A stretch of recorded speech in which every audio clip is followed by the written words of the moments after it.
안녕하십니까. 예, 국제상학 제13강. 오늘은 해상보험에 대해서 학습을 하도록 하겠습니다. 해상보험을 학습하기 이전에 간략하게나마 그 국제운송에서 미처 다루지 못했던 항공운송과 복합운송, 육상운송에 대해서 다루고 넘어가도록 하겠습니다. 먼저 살펴보게 될 부분은 항공운송입니다. 항공운송은 항공기, 비행기의 그 화물을 실을 수 있는 비행기의 공간, 항복을 여객과 화물을 운송하는데 사용하는 그러한 방식이 되겠고요. 이 항공운송의 특성은 신속하고 정확합니다. 비행기를 이용을 하게 되면 아무래도 바다를 이용해서 화물을 운송하는 것에 비해서 훨씬 운송기간이 짧고 그리고 그 짧은 운송기간 안에 정확하게 상대적으로 정확하게 공항과 공항 사이를 운송을 할 수 있기 때문에 신속하고 정시성이 있고요. 그리고 항공운송의 경우에 매우 안전합니다. 여러 가지 항공 기술의 발달로 인해서 비행기의 안전성이라든지 그런 부분이 많이 향상이 되었고요. 그리고 사고 발생의 빈도로 봤을 때도 항공운송의 그 사고 발생 빈도가 가장 낮습니다. 다만 사고가 났을 때의 비행기의 추락이라든지 실종이라든지 이런 식으로 인해서 사람이나 화물에 어떤 큰 피해가 있기 때문에 좀 문제가 있을 수는 있겠지만 기본적으로 가장 사고 확률이 낮은 안전한 운송수단이고요.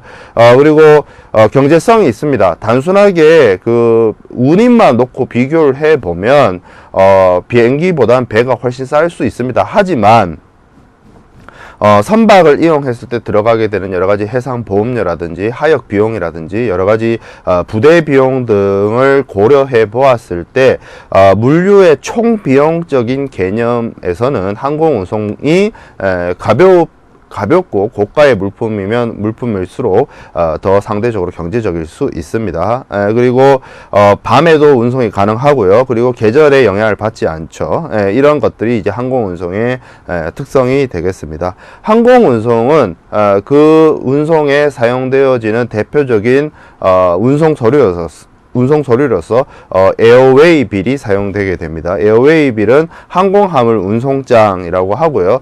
보통 선화증권하고는 다르게 일종의 웨이빌이라고 이름 붙어진 서류이기 때문에 운송 서류이자 운송인이 물품을 수령했다는 증거는 되지만 권리증권이나 유가증권이 아니기 때문에 반드시 원본 전통의 제시가 없다 하더라도 수화인이 그 에어웨이 빌 상에 기재되어 있는 수화인이 본인임을 동일성을 입증하면 물품을 운송인으로부터 인도받을 수 있는 것이 항공운송인데요. 특히 항공운송의 경우에는 그 앞에서도 설명을 드렸던 것처럼 운송이 이루어지는 그 기간 자체가 매우 짧습니다. 그렇기 때문에 이것을 운송 중 전매를 한다든지 운송 중 유통을 한다든지 서류의 상징적 인도로서 은행을 통해서 서류 심사를 한다든지 이런 것들이 거의 불가능하다고 볼 수 있습니다. 미주나 유럽으로 넘어가는 데 있어서도 10시간에서 12시간, 14시간 이내면 다 도착을 하기 때문에 이거를 신용장 거래를 사용했을 때 은행에 맡겨서 오후 은행 영업일 동안 서류 심사를 진행을 하고 그런 것들이 매우 어렵죠. 그렇기 때문에 에어웨이 빌의 그 사용에 있어서는 조금 다른 형태로 접근을 해야 되는데 에어웨이 빌은 보통 원본 3통과 여러 통의 복수의 4본을 통해서 발행이 됩니다. 그래서 항공운송 원래는 이제 몬트리올 협약상은 운송 의뢰를 하는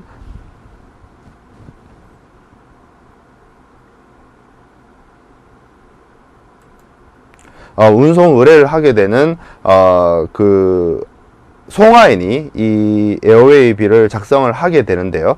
그러한 에어웨이 빌의 어떤 작성은 실무적으로는 항공운송인, 그리고 실무적으로 더 깊게 말씀을 드리면 항공운송인보다는 항공운송인으로부터 이 항복 계약이나 항공운송 계약의 위임을 받은 항공운송 대리점이나 항공운송 주선업자가 에어웨이 빌을 보통을 발행하게 됩니다. 그렇게 해서 발행되는 에어웨이 빌 항공화물 운송장은 통상적으로 세 통의 원본으로서 구성이 되고요. 그 첫 번째 원본은 운송인용입니다. 그래서 항공운송인이 가져가게 되고요. 운송인이 이제 보관을 하는 것이죠. 그리고 이 항공운송인용 원본은 녹색으로서 표시가 되어 있습니다. 그리고 제2 원본은 적색입니다. 이것은 송하인용으로서요. 화물과 함께 송하인에서 수화인용으로 죄송합니다. 수화인용이죠. 수화인용으로 적색으로 표시가 되어 있고요. 화물과 함께 교부되어서 수화인에게 바로 넘어가게 됩니다. 그렇기 때문에 쉽게 말해서 운송 소료하고 화물이 같이 오는 거예요. 그렇기 때문에 수화인은 수화인 원본 전통을 해소해야 되고 이런 문제가 생기지 않습니다. 그냥 화물 자체가 오고 에어웨이 빌도 같이 오기 때문에 그 에어웨이 빌상에 수화인이 나임을 입증하면 물건을 찾아갈 수가 있는 부분입니다.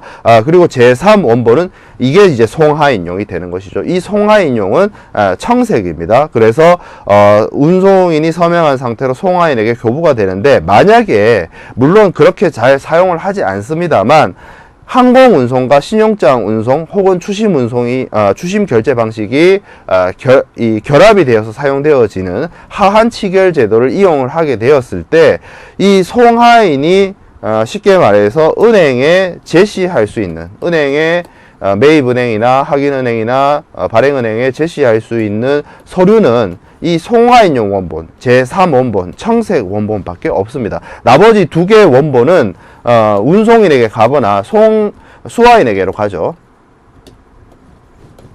선화증권의 경우에는 보통 은행에서 수리 요건을 이야기할 때 원본 전통 제시를 하라고 합니다. 만약에 선화증권 같은 경우에 여러 통의 원본이 발생됐을 때 그중 원본 하나가 다른 경로로 흘러 들어가서 사용되어지게 되면 선화증권의 정당한 권리권자나 정당한 소지권자의 권리를 침해하는 문제가 발생할 수 있기 때문입니다. 왜냐하면 선화증권은 그 자체가 서류가 물품에 대한 권리나 물품에 대한 소유권을 체화되어 있고 주장할 수 있고 화물의 인도를 청구할 수 있는 권리증권이자 유가증권이기 때문에 이것이 필수 불가결하게 원본 전통의 제시가 이루어져야 되게 됩니다. 하지만 에어웨이 빌 같은 경우에는 유통을 전제하지도 않을 뿐더러요, 일단 수화인과 그 운송인에게 각각의 원본이 나가기 때문에 원본 3개 중에서 송하인 입장에서, 수출자인 송하인 입장에서 은행에 제시해야 할 수 있는 원본 서류는 송하인용 원본밖에 없다라는 점이 되겠습니다.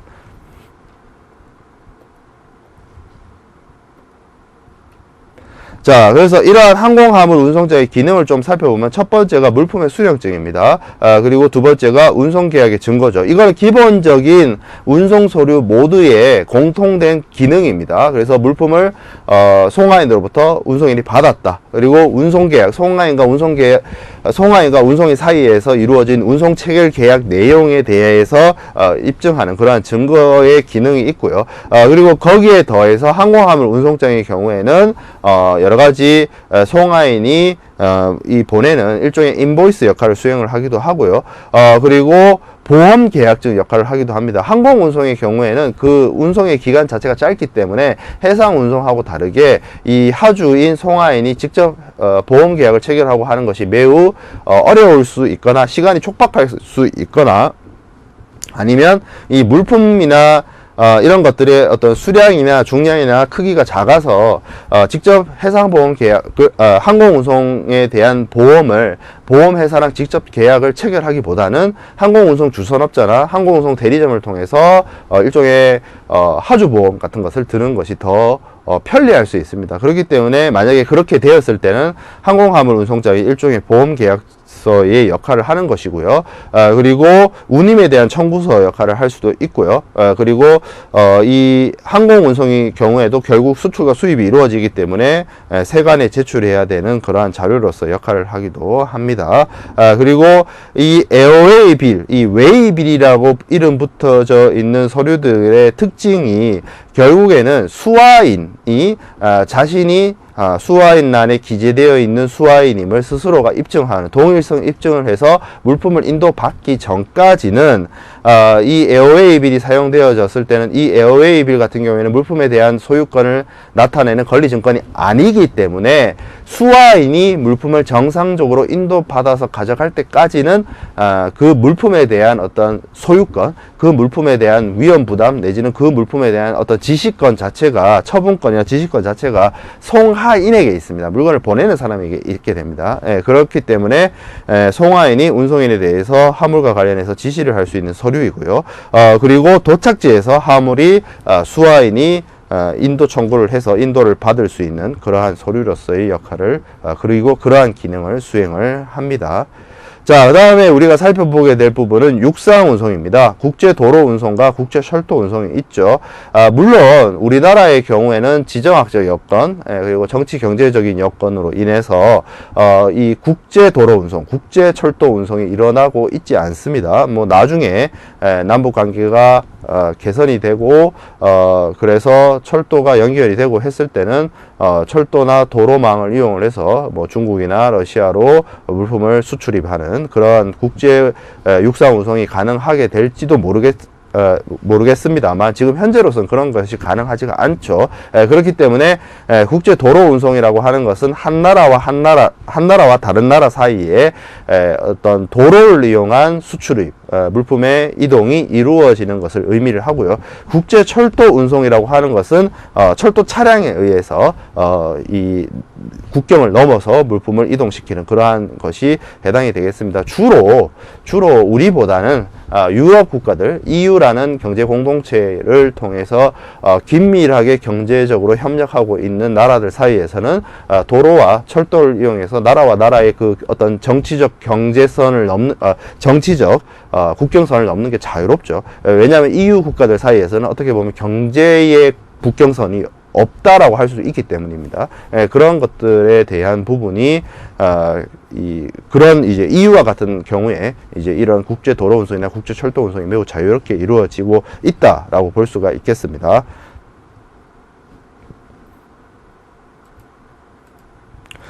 국제 도로 운송의 장점과 단점을 좀 살펴보면 일단 기본적으로 장점은 차량입니다. 트럭을 이용을 하죠. 보통 트럭을 이용을 해서 화물차를 이용을 해서 운송을 하게 되는데 화물차를 이용을 하기 때문에 아무래도 공장이나 창고에서부터 상대방의 공장이나 창고에 이르기까지 문전 간 운송, 도어 투 도어 서비스가 가능을 하게 됩니다.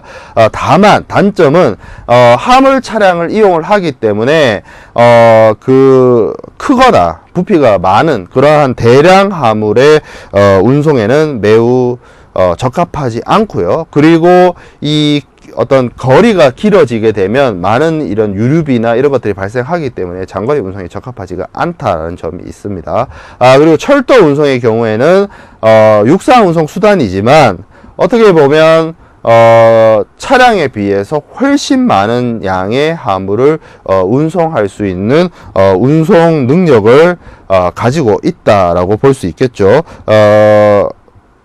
그렇기 때문에 이런 장점이 있고, 다만 단점은 이 국제 철도 운송이 가능하게 되려면 일단 철도, 이 철길이 놓여 있어야 거기를 다닐 수 있는 것이죠. 그렇기 때문에 초기에 투자 비용이 많이 들어가게 됩니다. 그렇기 때문에 철도 운송을 하게 되더라도 결국에는 필수 불가결하게 트럭을 이용할 수밖에 없어요. 왜냐하면 내 공장이나 내 창고에서 철도역까지 화물을 옮기고, 그리고 철도역에 도착을 해서 상대방의 어떤 공장이나 창고까지 화물을 옮기기 위해서는 필수 불가결하게 트럭을 이용을 해야 되는 상황이 되겠죠.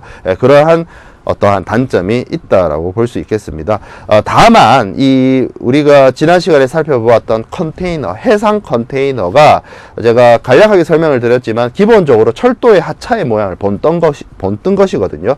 이 해상에서 사용되고 있는 해상 컨테이너가 ISO 규격으로서 국제적으로 통일되어 있기 때문에 이 도로 운송에서 사용되고 있는 여러가지 트랙터나 트레일러 자체도 보통 컨테이너를 운송하기에 적합하게 20피트나 40피트 컨테이너를 운송하기에 적합하게 되어 있는 전용 트레일러가 있고요. 여러분들이 고속도로나 이런 곳에서 많이 볼 수가 있겠죠. 그리고 철도 운송에 있어서도 철도의 무게 하차에다가 일종의 20피트 컨테이너나 40피트 컨테이너를 올려서 운송을 할 수가 있습니다. 그렇기 때문에 선박, 도로의 트럭, 그리고 철도의 기차에 있어서 하나의 컨테이너, 국제 규격이 통일되어 있는 하나의 컨테이너로서 운송수단을 달리해서 사용을 할 수가 있다는 것이죠.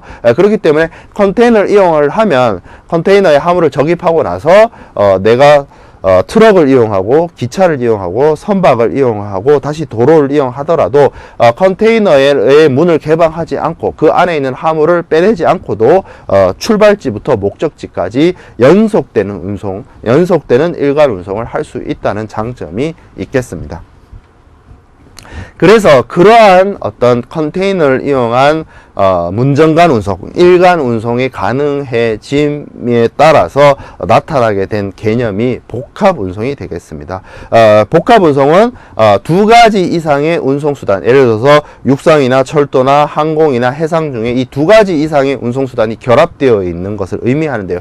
단순히 운송수단, 이종 간의 운송수단이 결합되어 있는 것만을 복합 운송이라고 하는 것이 아니고요. 기본적으로 우리가 여러 가지 복합 운송의 준거법을 통해서 알 수 있는 복합 운송의 개념은 복합 운송인이 이 전체 운송 구간, 이 지금 전체 운송 구간은 두 가지의 운송 수단이 결합되어 있죠. 육상 운송 수단하고 해상 운송 수단이 결합이 되어 있는데 복합 운송이 이루어지지 않는다라고 한다면 이 운송을 의뢰하는 하주 입장에서는 육상 운송인과 계약을 체결하고 또 해상 운송인과 계약을 체결하고 또 목적지에서의 육상 운송인과 계약을 체결해야 되는 문제가 있습니다. 그래서 이런 식으로 개별적으로 운송 계약을 체결하지 않고 하주에게 처음부터 끝까지 전체 운송 구간에 대해서 단일의 운송 계약을 체결하는 복합 운송인이 복합 운송 계약을 체결하게 되는 것이 복합 운송인데요. 이렇게 복합 운송 계약을 체결하면 복합 운송인이 이 전체 구간에 대해서 단일의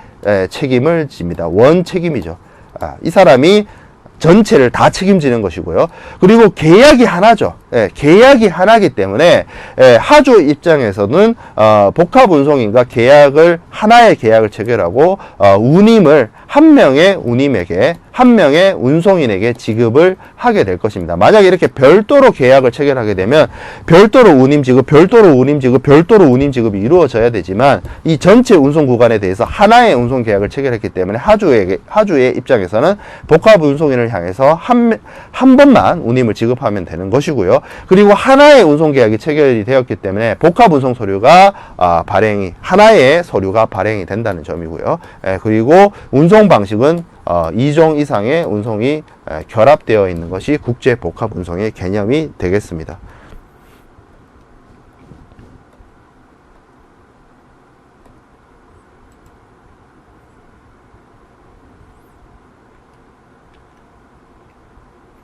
자, 이러한 복합 운송에 대해서 우리가 마지막으로 살펴보게 될 텐데요. 이 복합 운송인은 기본적으로 크게 봤을 때 두 가지 유형으로 볼 수가 있습니다. 실제 운송인이 있고요. 그리고 계약 운송인형이 있습니다. 실제 운송인형이라고 하는 것은 자신이 직접 선박이나 트럭이나 항공이나 이러한 운송수단을 보유하면서 복합 운송인의 역할을 수행하는 사람을 실제 운송인이라고 하고요. 계약 운송인은 선박이나 트럭이나 항공기 등의 운송수단을 직접 보유하지 않으면서 실제 운송인처럼 운송의 주체자로서 화물의 인수에서 인도까지 각 운송 단계를 유기적으로 조직해서 복합 운송인의 기능과 책임을 수행하는 사람을 의미하겠습니다. 그래서 이런 사람들을 운송인, 주선인 이렇게 얘기를 하는데요. 그래서 쉽게 말해서 내가 실제 수단을 가지고 있어서 하주하고 계약을 하는 사람, 그게 실제 운송인. 그리고 내가 실제 운송수단을 가지고 있지 않고 하주와 계약을 체결해서 실제로 운송수단을 가지고 있는 사람에게 이 계약의 일부를 이행시키는 하청을 주는, 하청이라고 하기에는 이 갑을 관계가 사실은 실제 운송수단을 가지고 있는 사람들 쪽이 더 강하긴, 협상력이 더 강하긴 하는데 어찌됐든 중간에서 중간 연결자 내지는 주선인 내지는 중개자 역할을 수행하는 그런 사람들을 계약 운송인이라고 합니다. 그런 계약 운송인을 또 다른 말로 이야기하는 것이 무선박 운송인형 Non-Vessel Operating Common Carrier라고 해서 MVOCC라고 얘기를 하기도 하고요. 이 표현은 미국에서 비롯된 표현입니다. 그 외에도 이 운송 주선인 을 복합 운송인 내지는 운송 주선인을 의미하는 여러 가지 표현들이 있습니다. 보통은 우리나라에서는 운송 주선인, 영어로는 포워더, 프라이트 포워더, 포워딩 에이전트, 포워더 shipping 에이전트, 프라이트 포워딩 에이전트, 뭐 인터내셔널 프라이트 포워더, MVOCC 엄청 다양한 이름으로 불리는데 결국에는 이 사람들이 하는 것이 뭐냐? 고객을 대리해서 스스로 운송 계약의 주체가 돼서 자신의 명의로 서류를 발행을 해주고요. 운송 계약의 당사자가 되고요. 이렇게 송하인으로부터 받은 화물을 각 구간의 운송인에게 업무적으로 분담하는 그런 계약을 체결해서 최종적으로 하주의 어떤 출발지, 물품의 인수지로부터 최종 목적지까지에 이르는 전체 운송 구간, 그리고 거기에 수반되는 여러 가지 통관이라든지 입출고라든지 선적이라든지 환적이라든지 보관이라든지 뭐 그러한 여러 가지의 서비스를, 운송에 대한 어떤 서비스를 제공하는 사람이라고 보시면 되겠습니다. 그래서 뭐 보통 우리나라의 경우에는 이런 서비스를 제공하고 있는 것들이 물류업체나 아니면 여러 가지 통관법인, 물류법인, 뭐 그런 회사들이 이런 역할들을 수행을 주로 하고 있고요. 이러한 운송주선인이 하는 여러 가지 업무들을 살펴보면 기본적으로 송하인의 위탁에 따라서 실제 선사하고 계약을 체결을 해서 본선에 화물을 실을 수 있도록 화물을 인수도 하는 것이고요. 그리고 송하인에게 여러 가지 운송 루트나 운송 비용이나 운송 시간이나 이런 부분에 있어서 일종의 컨설팅을 하기도 하고요. 그리고 뭐 여러 가지 선화증권이나 관련된 원산지 증명서나 관련된 여러 가지 서류나 필증 이런 것들을 직접 하주가 여러 가지 경험이 있거나 능력이 있으면 작성하면 좋으나 직접 작성하는 것이 바람직하나 그러지 못한 것들, 그렇게 하지 못하는 경우에는 이러한 운송 주선인들이 운송 관련된 서류를 작성하기도 합니다. 그 외에도 수출입 통관 이런 부분도 수행을 하고요. 추가적으로 비용이 발생하는 경우에 비용을 부담하기도 하고, 그리고 이런 운송 주선인들이 실제 운송 수단은 없지만 경우에 따라서는 육상 운송 수단인 뭐 트럭이나 창고를 보유하고 있는 경우가 있습니다. 그러면 그러한 창고에서 화물을 보관을 하는 업무를 수행하기도 하고요. 그리고 보험을 부부하는 그런 역할을 대행하기도 하고, 우리가 지난 시간에 마지막 말미에서 살펴보았던 것처럼 하나의 컨테이너를 다 채우지 못하는 레스 컨테이너 로드, LCL 화물의 경우에는 화물을 CFS가 아니더라도 이러한 운송 주선인이 자신의 고객들에 대한 화물을 하나의 컨테이너를 만드는 그러한 혼재 작업을 수행을 하기도 합니다.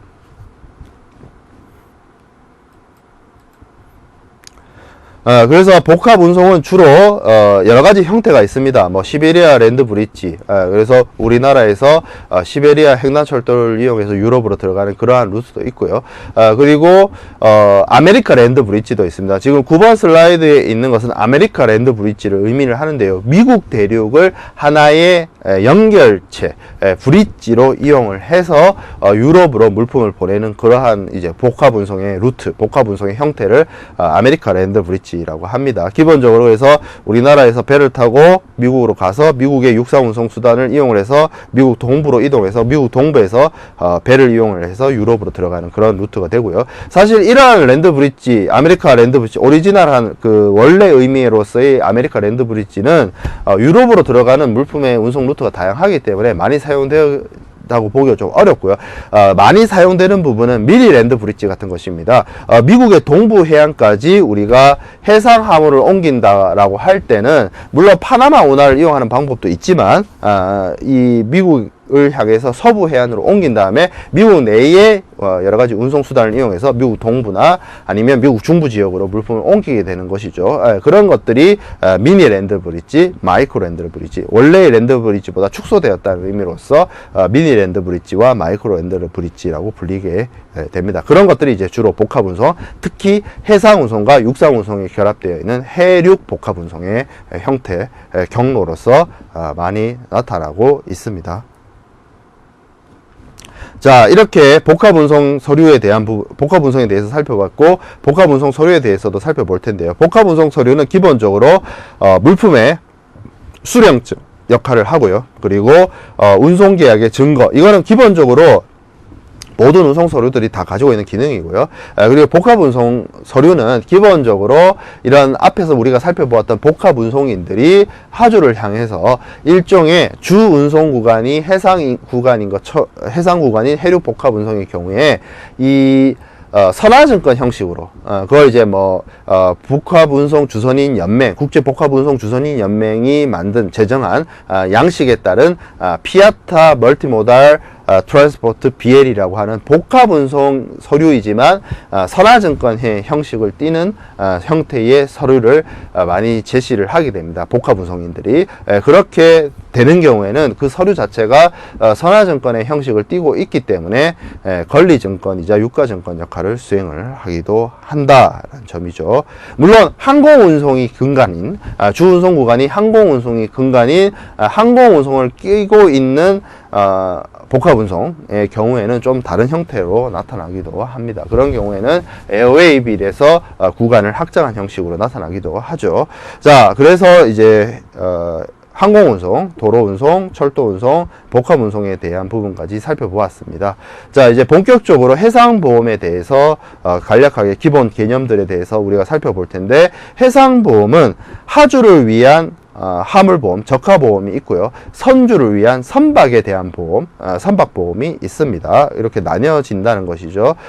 그래서 해상보험은 주로 그 해상보험 업체와 그 해상보험을 통해서 보험을 들려고 하는 당사자 사이에서 계약에 의해서, 보험계약이라는 형태의 합의에 의해서 이루어지게 되는데요. 그 해상보험 계약은 기본적으로 해상손해, 즉 해상 사업에서 발생할 수 있는 그 보험자의 어떤 손해를 그 피보험자의 손해를 보험자가 피보험자에게 보상할 것을 약정하고 약속하는 그러한 그러한 위험을 인수하는 계약이 되겠습니다. 그러면 여기서 해상 사업에서 수반하는 손해 라고 이야기를 했는데요. 그러면 해상사업, 해상보험의 부보 대상이 되는 그 해상사업이란 건 무엇이 되느냐라고 놓고 봤을 때, 가장 첫 번째가 선박이나 화물입니다. 그러한 선박이나 화물이 해상 위험에 노출되는 경우에 거기에서 발생하는 손해로부터 보험회사가 피보험자에게 보상을 해주는 것이고요. 두 번째가 일체의 화물 운임, 여객 운임, 이윤, 수수료, 그리고 선박의 운용 비용, 이런 것들이 보험의 해상사업의 대상이 되는데요. 이것이 중요한 부분이 뭐냐면, 어떤 화물이나 선박에 대한 어떤 물리적인 손해, 물리적인 멸실이나 물리적인 손상이 가해졌을 때에 발생하는 손실에 대한 부분만 보험의 부보 대상이 되는 것이 아니라, 그러한 화물이 가지고 정상적으로 운송이 되었을 때, 그리고 그 정상적으로 운송이 되어서 물품이 판매되었을 때 벌어들일 수 있었던 기대이익이나 희망이익도 보험 부보의 대상이 된다는 점입니다. 그런 부분들에 대한 또 당연히 해상사업으로서 받아들여지고요. 또 세 번째, 피보험 재산, 그러니까 이 보험을 부보하는 이 피보험자가 가지고 있는 어떤 재산이나 화물이나 선박이 다른 사람의 생명이나 다른 사람의 재산에 대해서 피해를 주었을 때에 부담해야 되는 여러 가지 배상 책임에 대한 부분도 피보험자가 보험자를 통해서 보험을 들 수 있다라는 점입니다. 자, 그리고 해상 위험이라고 했습니다. 화물이나 선박에 발생하는 여러 가지 해상 위험을 보험에 든다라고 했는데, 해상 위험으로부터 화물을 안전하게 보호하고 그리고 거기서 발생하는 손해를 보상받기 위해서 보험을 드는 것인데요. 그러면 해상 위험이라는 것은 과연 무엇이냐? 바다라는 컨디션에서 발생하는 그러한 위험들을 뜻합니다. 그래서 해상 고유의 위험, peril of the sea라는 말이 있고요. 해상에서 발생하는 위험과 해상 고유의 위험은 좀 다른 말입니다.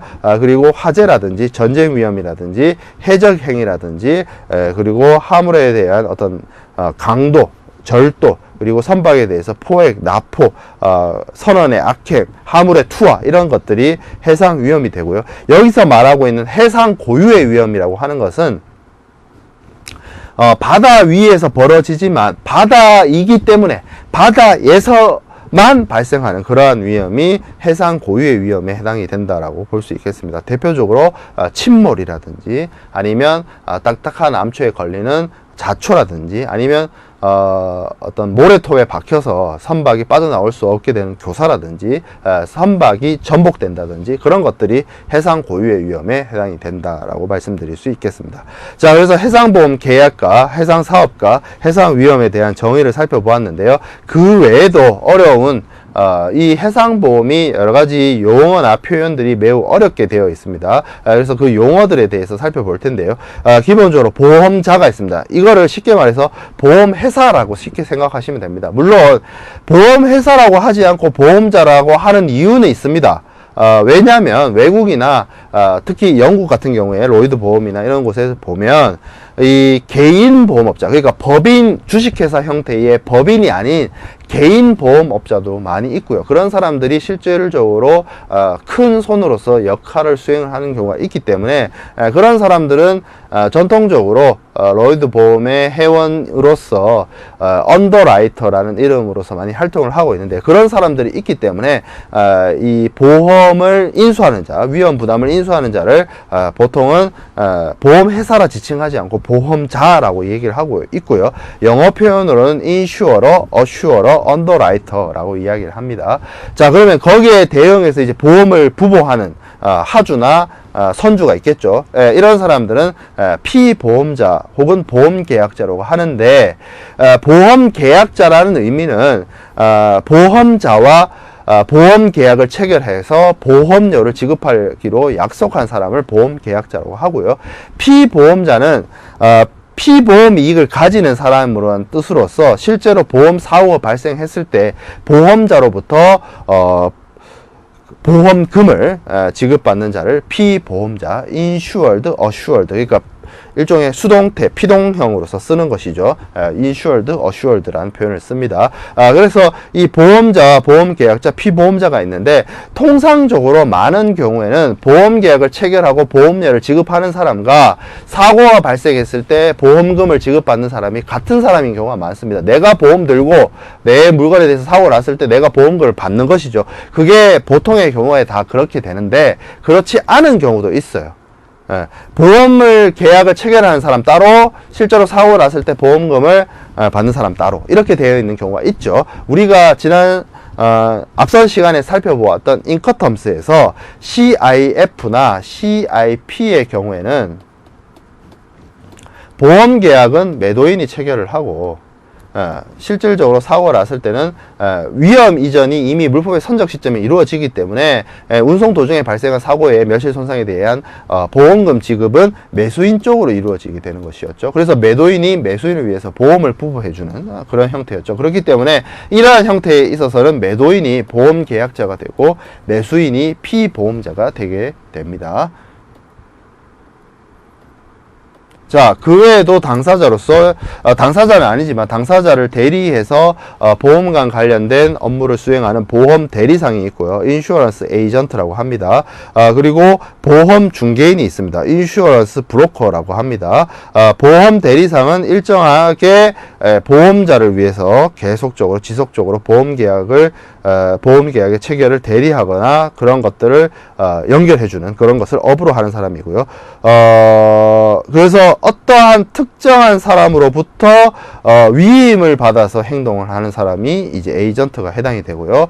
불특정한 사람들을 위해서 중간에 계약 체결을 중개해주는 역할을 수행하는 사람을 보험 중개인, 브로커라고 합니다. 그래서 에이전트와 브로커의 차이가 있다라는 점이고요.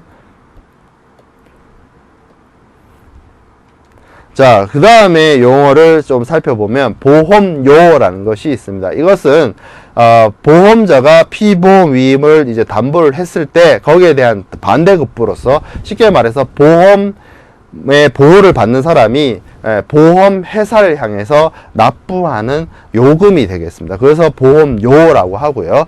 보험금은 실제로 손해가 발생했을 때 보험 회사가 피보험자에게 지급하는 보상금이 보험금이 되겠습니다. 그래서 보험료와 보험금, 영어 표현으로는 보험료는 프리미엄 이렇게 얘기를 하고요. 보험금은 클레임 페이드, 뭐 로스 이렇게 얘기를 합니다. 자, 그 다음에 담보와 보상이 있는데요. 담보는 보험회사가 손해 발생의 가능성, 즉 위험을 커버해 주는 겁니다. 보호해 주는 겁니다. 그래서 이 보험료를 받고 그 사람이 입을 수 있는 손해나 위험으로부터 보험회사가 보호해 주는 것이죠. 그걸 커버라고 하고요. 그리고 실제로 위험이 발생을 했어요. 그래서 그 발생한 손해에 대해서 금전적으로 보상을 해 주는 것을 보상이라고 합니다. 자, 그 다음에 보험 기간이 있고 보험 계약 기간이 있습니다.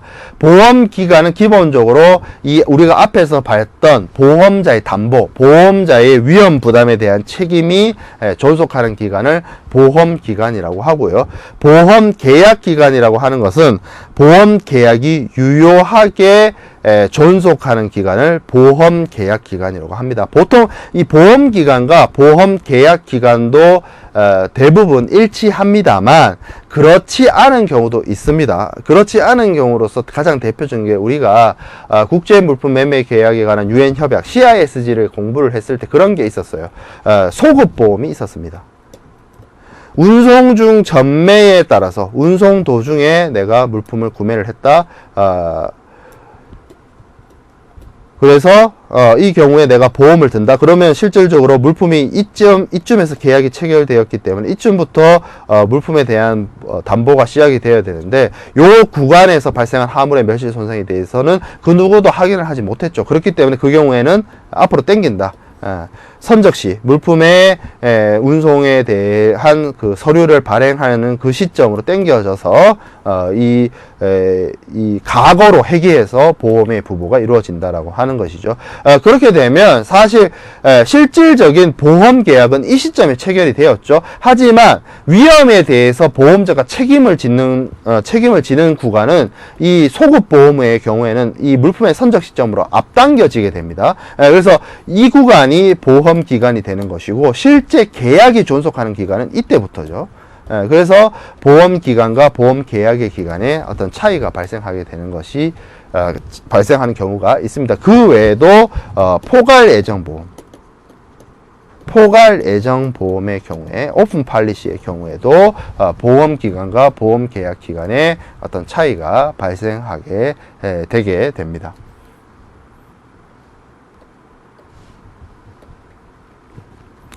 자, 그 다음에 해상보험과 관련된 어떤 중거법, 법규에 대해서 살펴보도록 하겠습니다. 이 해상보험과 관련해서는 영국이 오랜 기간 동안 이 해상보험의 중심이자 해상보험의 어떤 준거 규칙이자 어떤 메카 역할을 수행을 했는데요.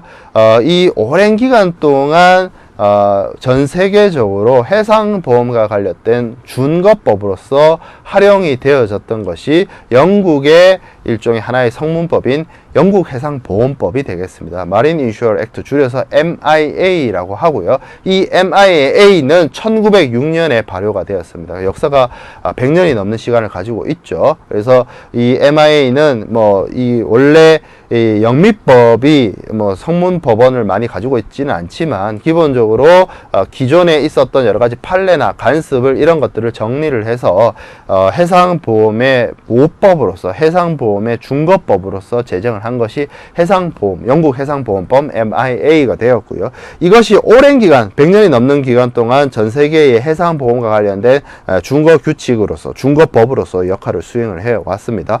특히 우리나라의 경우에도 1977년에 이 영국 해상보험법 MIA를 해상보험 계약의 준거법으로 한다라는 내용이 기재되어 있는 영국법 준거법 약관의 그 효력에 대해서 유효하다라고 판정을 내려서 우리나라 사람이 우리나라 보험회사와 우리나라에서 해상보험 계약을 체결하더라도 그 해상보험 계약이 담고 있는 영국법 준거법 약관에 따라서 MIA가 영국법인 중개법인 MIA가 해상보험의 중개법으로서 유효하게 역할을 수행을 해 왔습니다. 하지만 이 영국 해상보험법이 제정이 된 때로부터 사실상 거의 뭐 100년이 넘는 시간이 지났고요. 아무래도 표현이나 그 현황이나 그 내용 자체가 굉장히 구식이고, 지금 현재 100년 후에 2010년대에 와서의 현대의 어떤 보험 실무, 그리고 IT 기술의 발달, 해상 운송 기술의 발달, 이런 부분에 금융 기술의 발달, 이런 것들이 고려되고 있지 않았기 때문에 영국의 법제처라고 할 수 있는 English and Scottish Law Commission에서 2006년부터 9년 동안 작업을 해서요, 2015년에 Insure Act, 보험법이라고 하는 것을 개정을 했습니다. 그래서 이 법이 2016년 8월 12일부터 시행이 되고 있고요.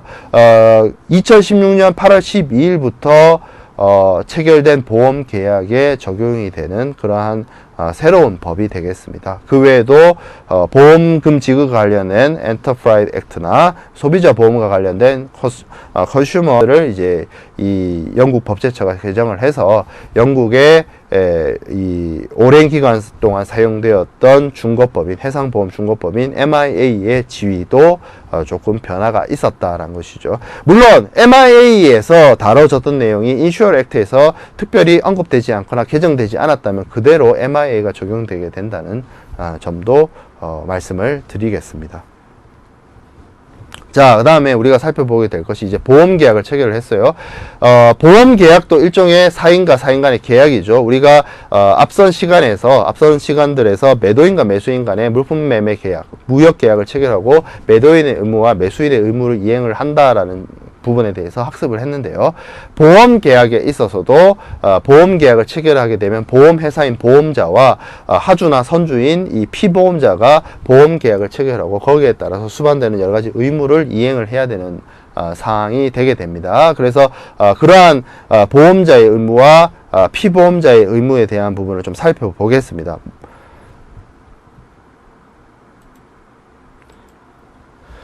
보험자 의무의 가장 대표적인 부분은 일단 손해보상을 하는 것이죠. 그래서 사고가 발생을 했을 때 그 피보험자의 손실에 대해서, 손해에 대해서 보상을 하는 것이고요. 그 다음에 또 보험증권의 교부 의무가 있습니다. 보험자는 그 보험계약자의 청구에 대해서 보험증권을 교부하는 의무가 있고요. 거기에 따라서 그 내용의 보험증권 내에 이제 여러가지 보험자의 어떤 책임과 면책이 담겨져 있기 때문에 이 부분에 대해서 보험증권을 교부를 해야 되고요. 그리고 보험료 반환 의무는 일반적인 경우는 아니고요.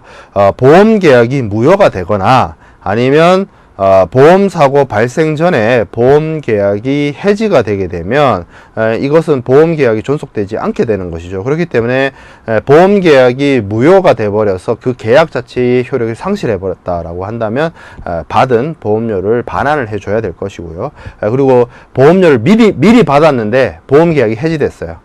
그러면 그 미경가분에 대해서 보험료를 반환을 해줄 의무가 있습니다. 자, 그리고 보험금 지급 의무가 있죠. 당연히 보험기간 안에 보험사고가 발생을 했으면 그 보험사고가 이 보험자가 담보하는 위험에 해당이 된다라고 한다면 피보험자는 보험금을 지급할 의무를 가지게 됩니다. 자, 그 다음에 보험계약자 및 피보험자의 의무가 있습니다. 기본적으로 요금을 내야죠. 보험료 지급의 의무가 있고요. 이것이 수행되기 때문에 보험자가 피보험자에게 어떤 담보를 해주는 것이 되겠고요. 그 다음에 고지 의무가 있습니다. 고지 의무. 고지 의무라고 하는 것은 계약 내용의 결정에 영향을 줄 수 있는 모든 중요한 사실을 고지하는 것을 의미를 합니다. 그래서 그것을 고지 의무라고 하고요. 자, 그 다음에 통지 의무도 있습니다. 통지 의무라고 하는 것은 보험계약의 체결 전에 여러 가지 중요한 사항을 고지하는 것을 통지 의무라고 합니다. 그래서 요런 고지 의무나 통지 의무에 대해서 제대로 상대방인 보험자에게 통지하는 것이 매우 중요한 것이고요. 자, 그리고 손해방지 경감 의무가 있습니다. 이 보험이라는 것이 사고가 발생해서 화물에 어떤 손해가 발생했을 때 보험자가 보상을 해주는 것인데요. 만약에 그런 사고가 발생을 했는데 그것이 어차피 사고가 나도 내가 보험회사로부터 보험을 받을 수 있다라고 생각을 해서 어떤 화물에 불이 났는데 불을 안 끈다든지 손해를 더 키운다든지 이렇게 행동을 한다라고 한다면 어떤 신의성실의 원칙에 위반이 되는 것이죠. 일종의 도덕적 해이죠. 그리고 내가 보험 사기를 치기 위해서 일부러 손해를 낸다.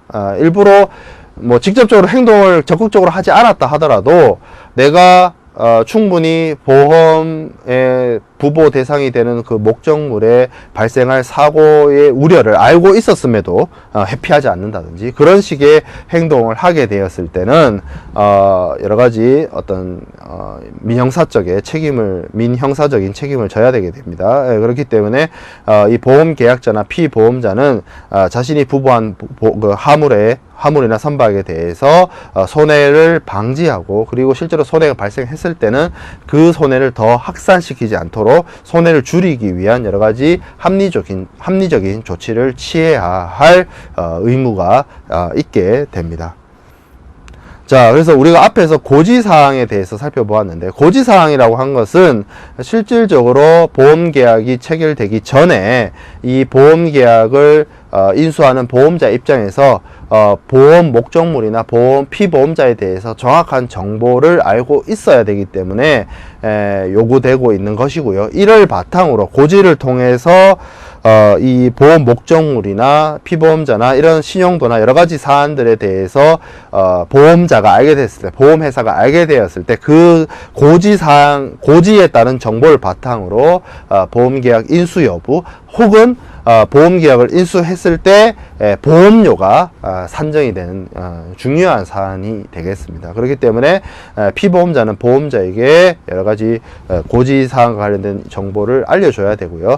그 고지에 어떤 것을 알려줘야 되느냐, 보험자의 어떤 인수 여부를 결정할 수 있을 정도로 중요한 사실, material circumstance라는 중요한 사실에 대해서 고지할 것을 규정을 하고 있는데요. 이게 굉장히 애매모호한 표현이죠. 그래서 이 중요한 사실에 뭐가 해당되는지에 대해서 그냥 예시로서 설명을 하고 있습니다. 어떤 것들이 있느냐? 피보험자가 알고 있는 사실, 그리고 피보험자가 당연히 알아야 될 것이라고 추측되는 사실, 그리고 피보험자의 대리인이 알고 있는 사실에 대해서 피보험자가 보험자에게 통지를 해야 되고요.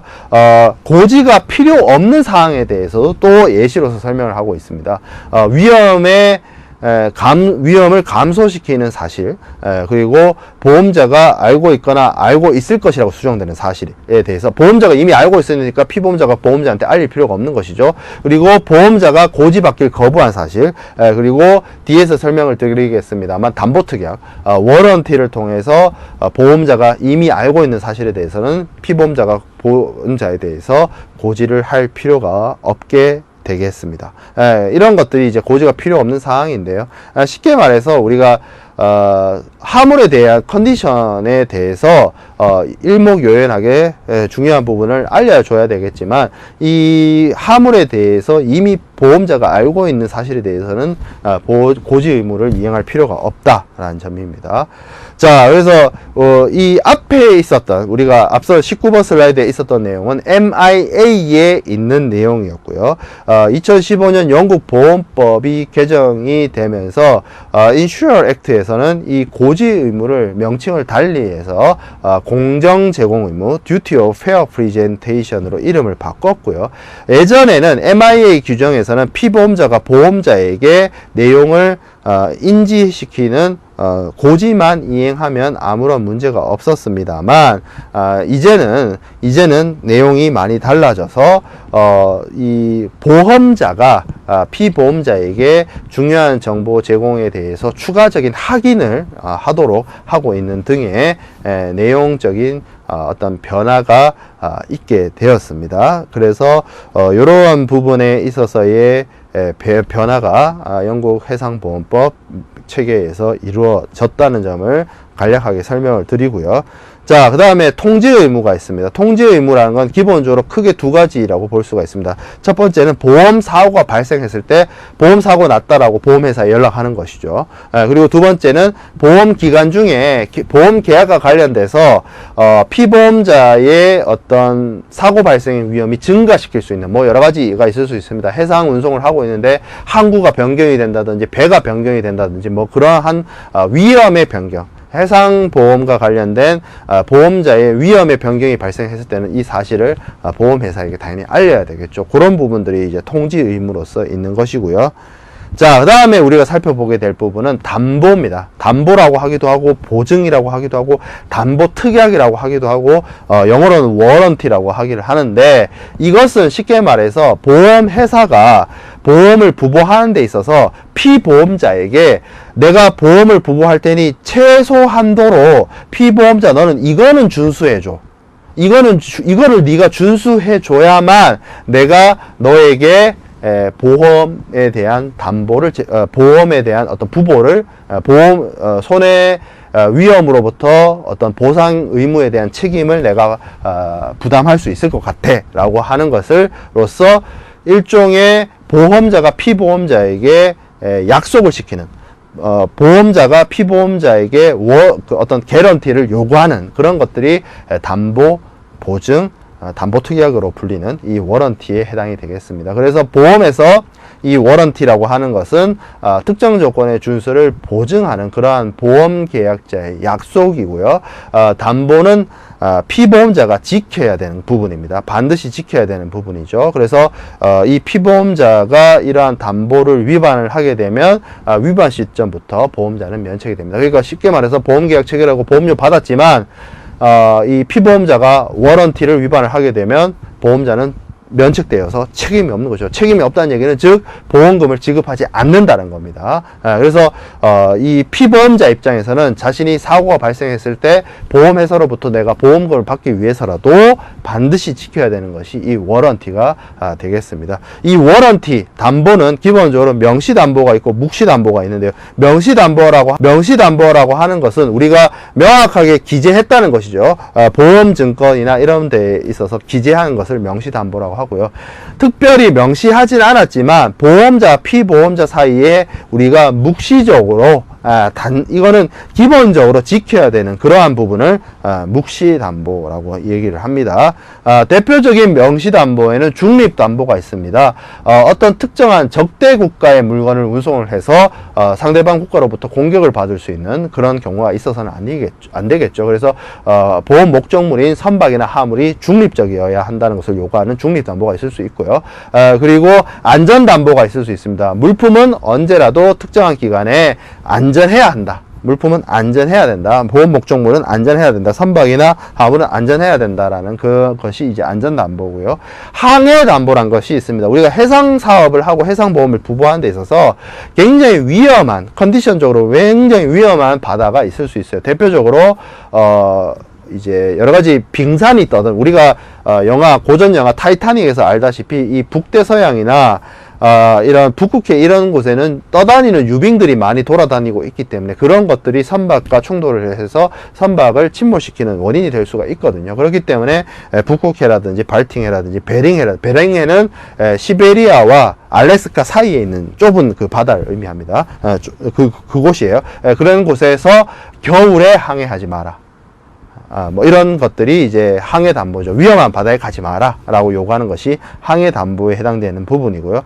선비담보라는 것이 있습니다. 디스버스먼트라고 하는데, 이 선비라는 것이 선박에 들어가는 비용, 투자 비용 이런 것들을 생각해 보시면 됩니다. 대표적으로 어떤 것들이 있냐, 선박에 들어가는 여러 가지 부장품들, 부속기계, 연료, 보급품, 소모품 이런 것들을 보험에 부보하게 되는데요. 왜 그러냐면 기본적으로 선박 자체가 비쌉니다. 몇천억 하는 물건이죠. 그렇기 때문에 이 선박에 있는 여러 가지 부속이나 부장품, 부속기기들 이런 것들도 굉장히 경제적 가치가 높습니다. 그렇기 때문에 이 부분도 보험에 함께 부보하게 되는데요.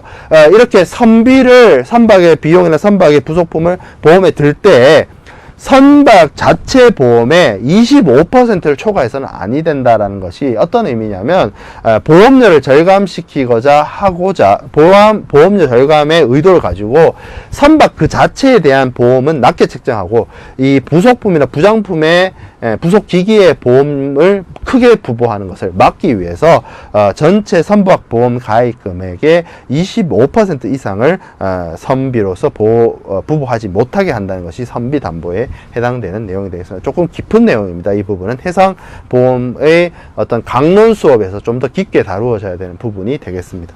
자, 그 다음에 묵시담보가 있습니다. 적법한 물건이어야 됩니다. 뭐 작물이거나 밀무역이거나 이래서는 안 되겠죠. 그리고 가망성 담보. 우리가 가망성에 대한 부분을 자세히 제가 따로 언급드리지는 않았는데요. 이 가망성이라는 게 쉽게 말해서 화물이나 선박이, 특히 이제 선박에 해당이 되겠죠.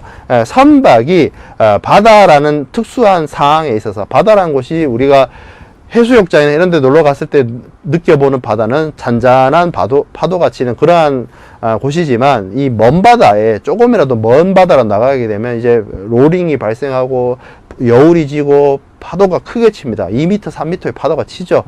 그러한 먼 바다 항해를 견딜 수 있는 선박이 있어야만 해상 운송을 할 수가 있는 부분인데, 이 가망성 담보라고 하는 것은 선박이 출항 시에 기본적으로 해상 항해를 완료시킬 수 있는, 완수할 수 있을 정도의 상태여야 한다는 것을 요구하는 것이 되겠습니다. 그것이 이제 가망성 담보에 대한 부분이 되겠고요.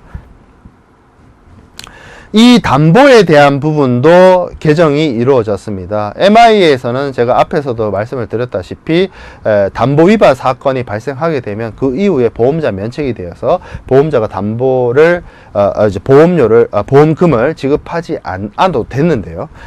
이제 인슈어 액트에서부터는 담보 위반이 있었다 하더라도 이 담보에 대한 위반이 어떻게 보면 담보에 대해서 어떤 담보 위반을 회복시키는, 담보 위반을 했어요. 근데 아차 싶어서 이걸 회복을 했어요, 피보험자가. 그렇게 되면 이것은 담보 위반이 치유되었다라고 봐서 그렇게 발생한 보험 사고에 대해서 보험금을 지급할 책임을 부담을 하게 됩니다. 그것이 영국 보험법 개정으로 인해서 달라지게 된 부분이 되겠습니다. 자, 그 다음에 살펴보게 될 부분은 피보험 이익입니다. 우리가 보험의 목적물에 대해서 제가 뭐 선박이다, 화물이다 이렇게 얘기를 했는데, 보험의 목적 그 자체는 어떻게 보면 화물이나 선박 그것이 되는 것이 맞습니다. 그러나 실질적으로 보험 계약을 체결하는 목적은 이 화물이나 선박 그 자체에 있는 것이 아니고요. 이 선박이나 화물에 대해서 하주나 선주가 가지고 있는 경제적 이해관계가 보험 계약 체결의 목적이 된다라고 볼 수가 있겠습니다. 그러면 이 경제적 이해관계라는 것은 무엇이냐? 하주는 기본적으로 화물에 대해서 소유권을 가지고 있죠. 그리고 뭐 담보권도 가지고 있을 수 있죠. 그리고 선주는 이 선박에 대해서 소유권, 수익권, 뭐 여러 가지 권리나 권한을 가지고 있게 됩니다. 그래서 이러한 부분에 대해서 보험을 들게 되는데, 이 담보권이나 소유권을 하나의 어떤 경제적 이해관계로 보아서 이 경제적 이해관계를 보험에 부보하게 된다는 것이죠. 이 경제적 이해관계를 다른 말로 피보험이익, insurable interest라고 합니다. 쉽게 말해서 이렇게 생각해 볼 수 있어요. 보험을 우리가 화물을 들었다라고 치면은 이 화물이 보험의 목적이 되지만 보험 계약의 목적이 안 된다는 말은 어떤 의미가 있냐면, 이 화물이 파손이 됐어요. 그러면 보험회사는 이 파손된 화물을 원상복구 시켜주는 것이 아니죠. 화물을 원상복구 시켜주는 게 아닙니다. 뭐냐면 이 물건이 이렇게 파손이 되었을 때 이 화물에 대해서 경제적 이해관계, 즉 소유권을 가지고 있는 당사자 입장에서는 화물의 가치가 하락하게 되죠. 파손이 일어나게 되면. 보험은 이 물건에 대해서, 물건 그 자체에 대해서 보험 계약의 목적으로서 접근하는 것이 아니고요. 이 물건에 대한, 이 보험 목적물에 대해서 소유권을 가지고 있는 당사자가 가지고 있는 이 화물 가치에 대해서, 이것이 이제 쉽게 말하면 경제적 이해관계가 되고, 이 경제적 이해관계에 대해서 보험 계약을 체결을 하는 것입니다. 따라서 이 화물 가치가 하락한 것에 대해서 보험회사가 보험금을 지급하게 되는 것이죠. 그래서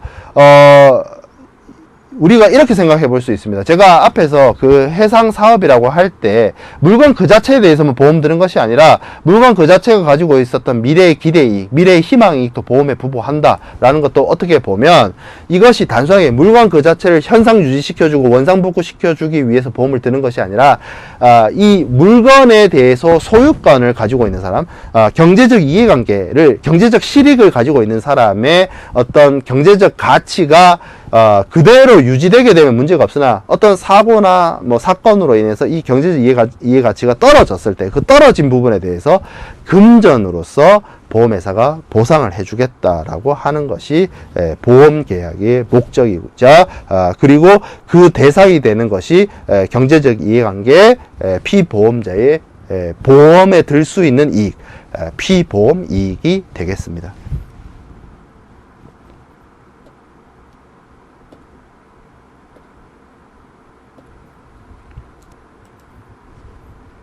자, 이 피보험 이익이 보험에 부보되기 위한 요건을 좀 살펴보면 기본적으로 적법해야 됩니다. 뭐 작물이거나 밀수행위거나 뭐 마약이거나 뭐 이러면 안 되겠죠. 당연히 적법성이 있어야 되고, 그리고 경제성이 있어야 됩니다. 제가 경제적 이해관계라고 말씀을 드렸는데, 이 경제적 이해관계란 게 경제성이 있어야 된다, 경제적 이해관계다, 이게 보험의 목적물이 경제 이해관계라고 하는 것은 그 어떤 하주나 선주가 대상물이 되는 그 선박이나 화물에 대해서 가지고 있는 어떤 요 이해관계를 계산할 수 있어야 되는 겁니다. 금전으로 계산 가능해야 됩니다. 그래서 A라는 물건에 대한 가치를 내가 가지고 있어요. 근데 이 A라는 물건에 대한 가치가 예를 들어서 뭐 10,000원입니다. 이렇게 금전으로 계산이 가능해요. 그래서 A라는 물건이 없어졌어요. 그러면 보험회사는 나한테 이 A라는 물건이 가지고 있는 경제적 가치가 10,000원이었으니까 나한테 10,000원을 주면 되는 거잖아요. 그래서 금전으로 계산이 가능해야만 보험에 부보할 수 있는 겁니다. 금전으로 계산이 불가능한, 쉽게 말해서 회계적으로 이게 카운팅이 안 되는 어떤 가치에 대해서는 보험을 부보할 수가 없는 부분이 되겠습니다. 그리고 확정성이 있어야 됩니다. 최소한 사고 발생할 때까지에는 내가 그 보험 목적물에 대해서 내가 어떤 경제적 이해관계가 실제로 있어야 돼요. 만약에 미래에 생길 겁니다. 뭐 한 달 뒤에 생길 거예요. 뭐 아니면 1년 뒤에 생길 어떤 나의 경제적 이해관계입니다. 근데 지금 사고가 났어요. 1년 뒤에 생길 어떤 경제적 이해관계인데 지금 이 시점에 사고가 났어요. 그러면 실제로 미래에 기대할 수 있었던 1년 뒤에 그 어떤 경제적 이해관계가 실체로서 존재하지 않는 것이죠. 그렇기 때문에 이 경우에 보험에 부보할 수가 없습니다. 예를 들어서 이렇게 생각해 볼 수 있어요. 내가 공기가 있습니다. 요만큼의 공기가 있어요. 근데 이걸 보험에 들어요. 그럼 여러 가지 문제점이 생겨나죠. 이 공기란 것이 공기의 흐름에 따라서 왔다 갔다 하는데 과연 이게 내 공기가 맞느냐? 나만 소유하는, 내가 소유하고 있는 경제적 이해관계를 가지는 그런 어떤 대상물이 될 수 있느냐? 그거부터가 안 되죠. 모든 인류가 함께 사용하는 거잖아요. 지구의 대기라는 건. 그렇기 때문에 이 피보험 이익이라는 것은 나의 경제적 이해관계, 나의 경제적 이해관계로서 실질적으로 확정되어 있어야 된다는 겁니다. 보험을 드는 피보험자의 피보험 이익이어야 한다는 점입니다. 이런 것들이 충족이 되어야만 피보험 이익으로서 보험의 부보 대상이 될 수 있는 것이고요.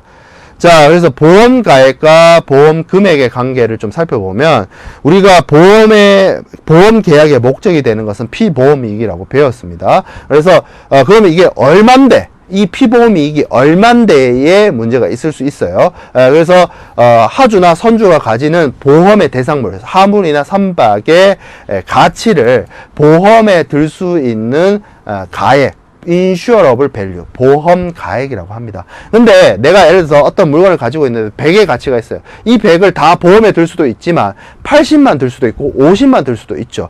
예, 그래서 실제로 하주인 나와 보험회사 사이에 이 보험 목적물을 가지고 얼마만큼의 보험을 드느냐라고 했을 때 그 든 보험의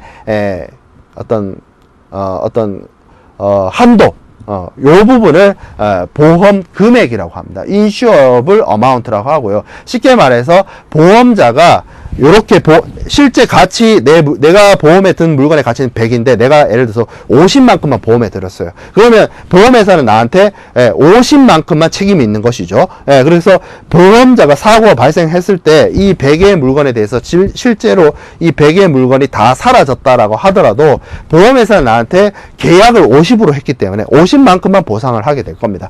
그래서 그 50이 이 보험 금액이 되겠습니다. 그래서 제가 앞에서도 말씀드렸지만 100의 물건을 50으로 보험 든다. 이거 된다는 것이죠. 쉽게 말해서 그런 경우를 under insurance, $1000짜리 물건을 500의 보험을 드는 미달 보험, 일부 보험 under insurance가 있고요. 당연히 또 $1000짜리를 $1000로 드는 전부 보험, full insurance가 있습니다. 다만 근데 $1000짜리 물건을 $1200로 부보를 하는 초과 보험, over insurance의 경우에는 조금 문제가 있을 수 있습니다. 왜 문제가 있을 수 있냐면 이 추가부는 실제로 존재하지 않는 피보험 이익이지만 부보를 하게 되는 문제가 발생하게 되는 것이죠. 그래서 제가 앞에서 말씀드렸던 것처럼 피보험 이익의 어떤 금전성, 경제성, 확정성, 적법성에 어떤 문제가 있습니다. 특히 확정성에 문제가 있죠. 그렇기 때문에 초과 보험의 경우에는 그 초과분에 대해서 무효가 된다거나 아니면 보험 계약 자체가 전체가 무효가 되어질 수 있는 문제가 있기 때문에 초과 보험의 경우에는 좀 바람직하지 않다라는 점을 말씀을 드리겠습니다.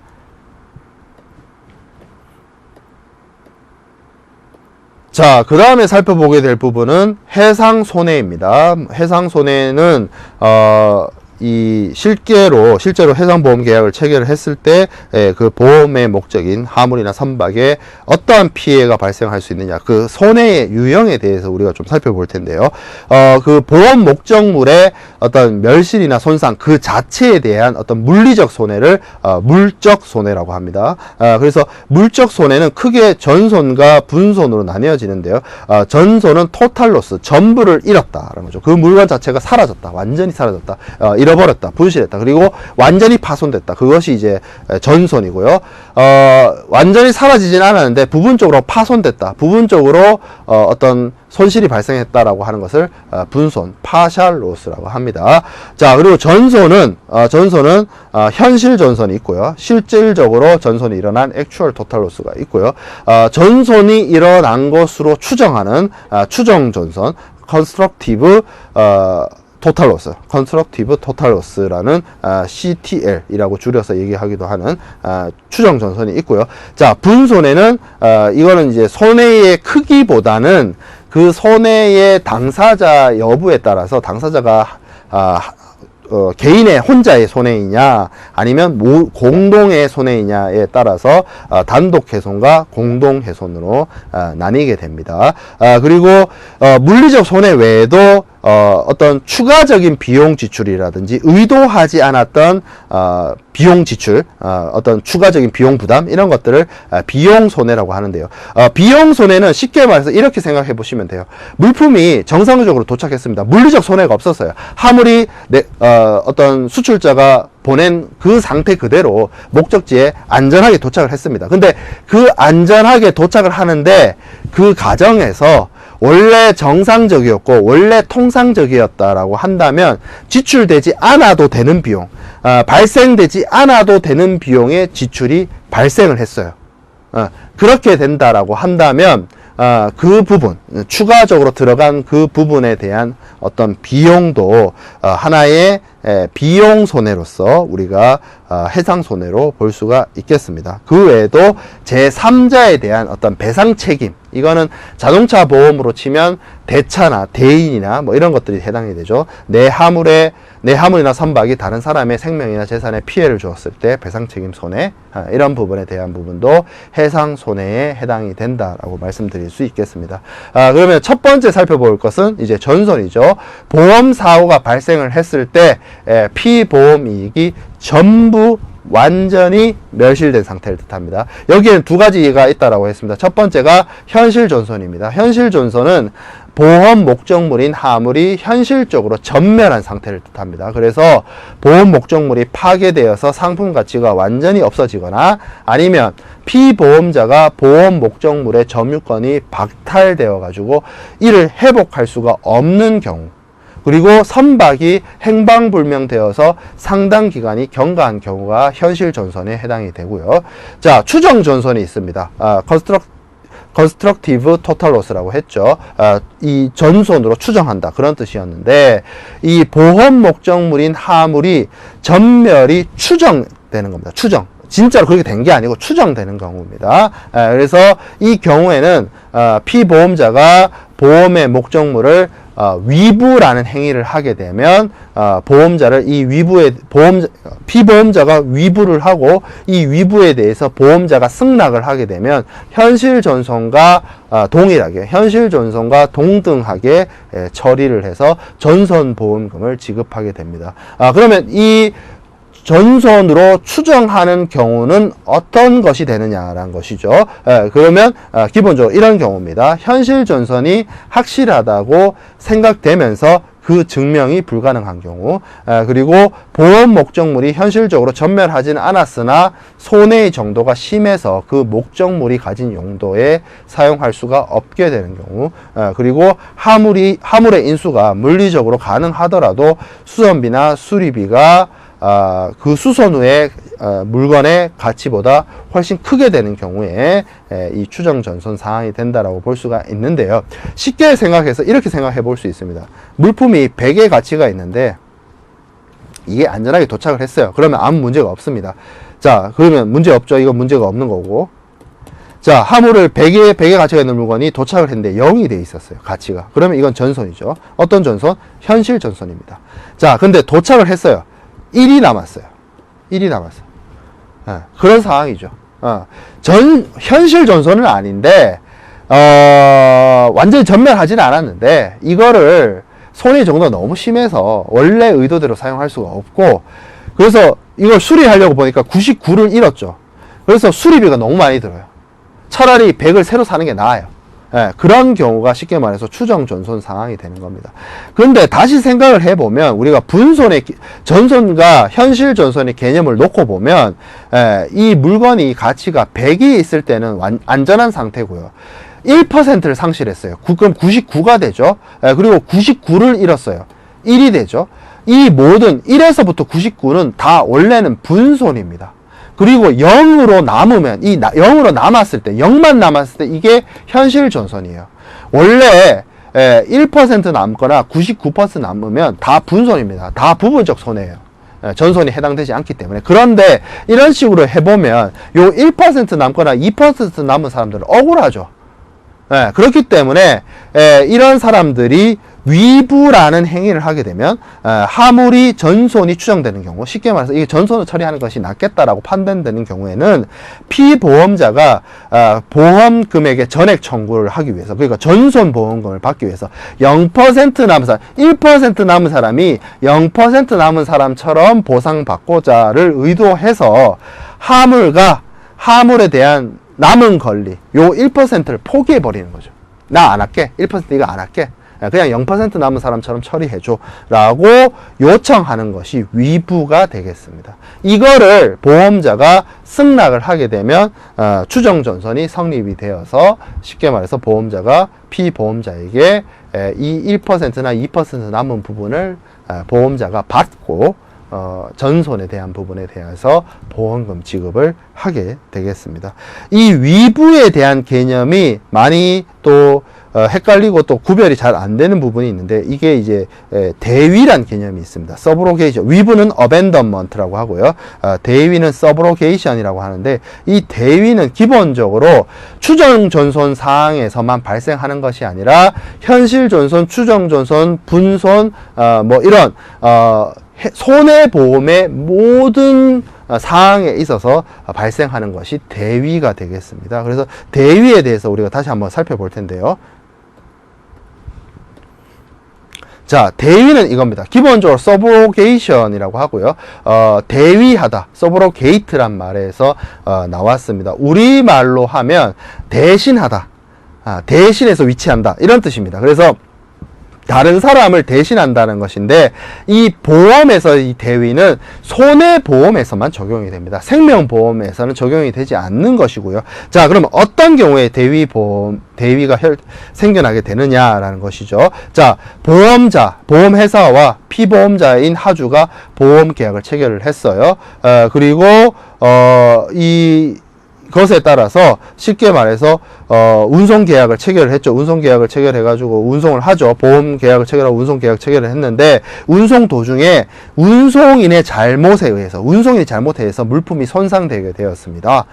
그러면 이 하주이자 피보험자, 운송인과의 운송계약에서는 하주이고, 보험회사하고의 보험계약에 따라서는 피보험자죠. 그래서 이 피보험자이자 하주는 보험회사에게 보험금을 청구할 수 있고요. 그리고 운송인에 대해서 손해배상 청구권을 행사할 수가 있게 됩니다. 자, 그렇게 되면 어떤 문제가 발생하게 되느냐? 보험회사로부터 보험금을 받고, 운송인으로부터 운송인에 대해서 운송인의 손해배상을 받으면, 같은 물건에 대해서, 이 물건의 가치가 예를 들어서 뭐 100이라고 칩시다. 그러면 물건이 완전히 전손했다라고 칩시다. 전손이 발생했다. 그럼 100이 완전히 날아갔다는 거죠. 그러면 보험금을 100을 받겠네요. 그리고 이 운송인에 대한 가실이 있으니까 하주가 운송인에게 손해배상 청구권을 행사를 하면 손해배상을 100을 받아야 되는 문제가 발생을 하죠. 그러면 100의 물건을 운송계약 체결하고 보험계약을 체결했는데 사고가 발생하니까 200이 생겨나는 문제가 생겨나죠. 이거는 좀 문제가 있는 상황입니다. 손해보험에서. 왜 그러냐고 한다면, 이렇게 피보험자이자 하주가 이중으로 배상을 받게 되면 손해보상의 원칙을 위배하게 됩니다. 손해보상의 원칙, 혹은 다른 말로는 실손보상의 원칙이라고 하는데요. 피보험자는 운송인에게 손해배상을 받는 경우가 있으면 안 되기 때문에 보험자가 이 운송에 대해서 소송에 대해서 피보험자를 대신하는 권리를 행사하게 되는데, 왜 그렇게 하게 되냐면, 기본적으로 이렇게 보험금을 통해서든 손해배상금을 통해서든 원래 하물의 경제적 이해관계, 즉 하주나 피보험자가 가지고 있었던 피보험 이익보다 더 많은 금액을 금전적으로 취득을 하게 되면, 이것은 보험의 원래의 취지, 그러니까 실제로 일어날 수 있는 해상사업의 손해를 보험자가 보상해 준다, 보호해 준다는 의미를 벗어나서, 쉽게 말해서 100을 놓고 200을 먹는 그러한 일이 생겨나게 되는 것이죠. 그러니까 100을 놓고 200을 먹는다는 것은, 그건 보험이 아니라 일종의 투자. 근데 투자라는 거는 의도를 가지고 내가 200을 먹기 위해서 인베스트를 하는 것이고, 의도치 않았던 사고란 게, 이게 불확실성이 있는 것이죠. 불확실이 있는 그런 사고에 내가 100을 베팅을 해서 200을 얻는 하나의 갬블이 돼버리는 겁니다. 도박이 돼버리는 겁니다. 보험은 사고가 나면 그 사람이 가지고 있었던 경제적 이해관계의 손실에 대해서 원상복구, 경제적 이해관계를 복구시켜 주고자 하는 것이지, 이걸 통해서 금전적 이득을 취득하게 만들려고 하는 것이 아니에요. 내가 100을 투자해서 200을 얻어간다, 300을 얻어간다는 것은 보험이 아니라 투자나 도박을 통해서 하는 것이지, 보험은 내가 잃어버린 것이 있다면 이 잃어버린 부분에 대해서 회복을 하고자 하는 것이 되는 겁니다. 지금 그렇기 때문에 이 보험의 실손 보상의 원칙을 벗어나게 되는 이런 상황, 보험금도 받고 손해배상을 받는 이런 문제는 바람직하지 않기 때문에, 이러한 상황이 발생을 했을 때 보험자가 피보험자에게 보험금을 지급해서 이 피보험자의 경제적 이해관계의 손실을 원상복구시켜 주고 나면 이 피보험자는 이제 아무 문제가 없는 것이 됩니다. 내가 원래 100이라는 물건의 가치가, 100의 가치가 있는 물건을 위험으로부터 보호하기 위해서 내가 보험 부부를 했고, 실질적으로 손해가 났지만 나는 결국 보험회사로부터 100을 받아서 나의 경제적 이해관계는 그대로 유지됐어요. 그러면 피보험자는 보험 부보의 이유, 보험 부보의 목적을 달성했다라고 볼 수 있는 겁니다. 그렇기 때문에 여기서 추가 이득을 바라는 것은 아니란 거죠. 추가 이득을 바라는 것은 도박이고 갬블이고 투자인 겁니다. 보험이 아니에요. 그거는 보험의 원리에서 벗어나는 것이고, 이러한 손해보험에서 실제로 입은 손해만큼만 보상을 받는다, 실제로 입지 않은 손실에 대해서 보상받지 않는다, 실제로 입은 손해 외에 추가 이익을 받지 않는다라고 하는 것은 손해보험의 근간을 이루는 대원칙이 되겠습니다. 그래서 이 부분을 손해보상의 원칙, 실손보상의 원칙이라고 하고요. 그래도 문제는 이 피보험자이자 하주가 운송인에게 손해배상 청구를 하지 못한다는 점은 차지하더라도 운송인의 가시는 여전히 유효하죠. 그렇기 때문에 이 하주가 운송인에 대해서 가지고 있었던 어떤 청구권에 대한 부분을 피보험자가 대신하게 됩니다. 이 피보험자가 대신하게 되는 것을 대위하다라고 하는 것이고요. 그래서 계약상의 권리라든지 가실에 의한 불법행위에 대한 청구라든지 어떤 재산에 대한 어떤 법률상의 권리라든지 이러한 피보험자가 누릴 수 있는 모든 자격에 대해서 보험자가 피보험자에게 보험금을 지급했다는 이유를 근거로 피보험자가 가지는 모든 권리, 모든 자격을 보험자가 피보험자를 대신하게 되는 겁니다. 그래서 보험자가 피보험자를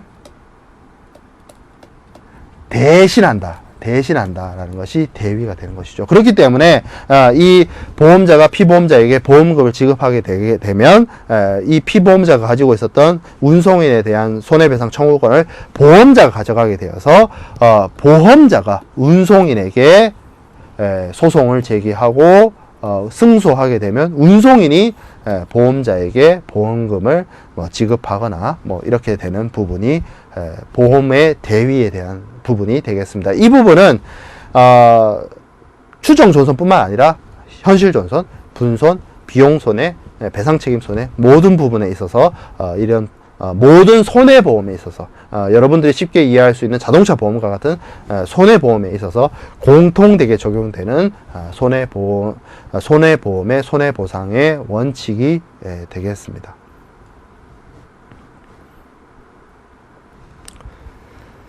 자, 그 다음에 살펴보게 될 부분은 분손이죠. 분손, 부분적 손해에 대한 부분이고요.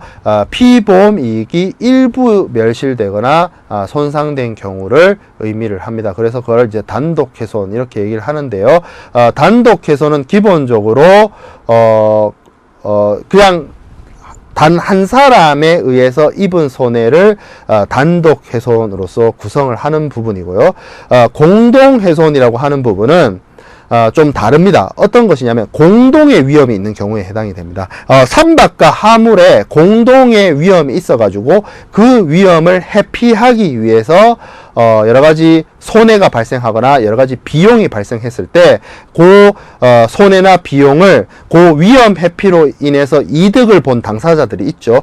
그런 당사자들한테 정산, 분담을 시키는 것이 공동훼손이 되겠습니다. 그래서 공동훼손 행위라고 하는 것은 이 선박과 하물의 공동의 위험이 처했을 때 선박이나 하물이나 이런 것들을 일부를 희생시키거나 비용을 추가로 발생을 시키는 것을 말을 합니다. 그래서 어떤 손해가 발생하는 것을 희생손해, 그리고 비용의 지출이 발생하는 걸 비용손해라고 하고요. 이런 희생손해나 비용 지출을 통해서 이득을 본 당사자들이 이런 희생이나 비용에 대해서 분담하는 것을 공동훼손 분담금이 되겠습니다. 이런 공동훼손의 경우에도 보험부보를 통해서 이런 희생손해나 비용손해에 대해서 보험금을 받을 수 있고요.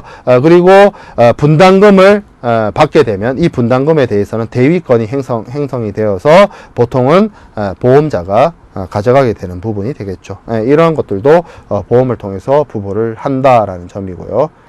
자, 그 다음에 비용손해가 있습니다. 비용손해는 앞서 말씀을 드렸던 것처럼 해상사고로 인해서 추가적인 비용이 발생했던 부분이 되고요. 대표적으로 구조비가 있습니다.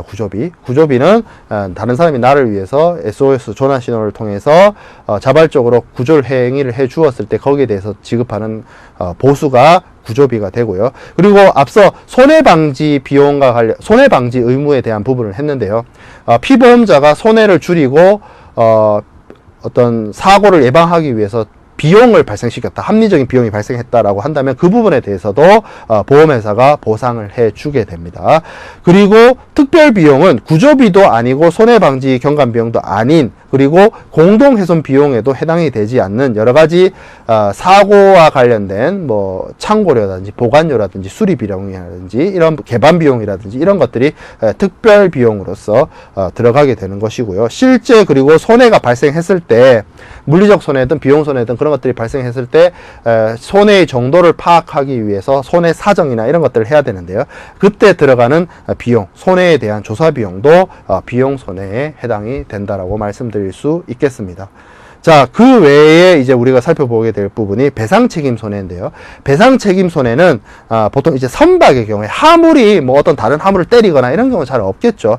선박이 해상에서 교통사고, 그러니까 다른 선박이나 다른 해상 구조물, 부두시설하고 충돌이 발생했을 때 입힌 어떤 인명손해, 물리적 손해, 비용 손해에 대한 부분을 배상해 줘야 될 때 보험을 부보를 하게 되었으면 그 부분에 대해서 보험회사가 대신 지급하게 되는 식으로 보험을 통해서 보호를 받을 수 있게 되는 부분이 배상 책임 손해에 대한 부분이 되겠습니다. 그래서 해상 손해에 대해서는 우리가 물리적 손해, 그리고 비용 손해, 그리고 배상 책임 손해, 그리고 물리적 손해와 관련해서는 현실 전손, 추정 전손, 그리고 추정 전손을 성립시키는 것이 위부, 그리고 이런 모든 해상 손해에 대해서 보험자가 피보험자에게 보험금을 지급하게 되면 그 보험금 지급한 부분에 대해서 손해보상의 원칙, 실손보상 원칙에 따라서 피보험자가 가지고 있었던 여러 가지 권리와 자격에 대해서 보험자가 피보험자를 대신하게 되는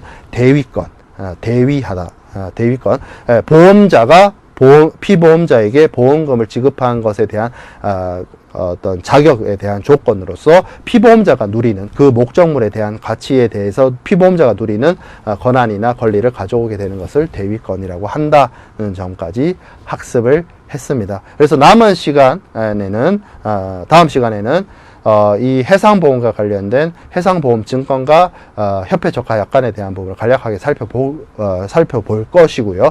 그리고 무역계약의 종료로서 무역분쟁과 중재에 대한 부분을 학습하도록 하겠습니다. 감사합니다.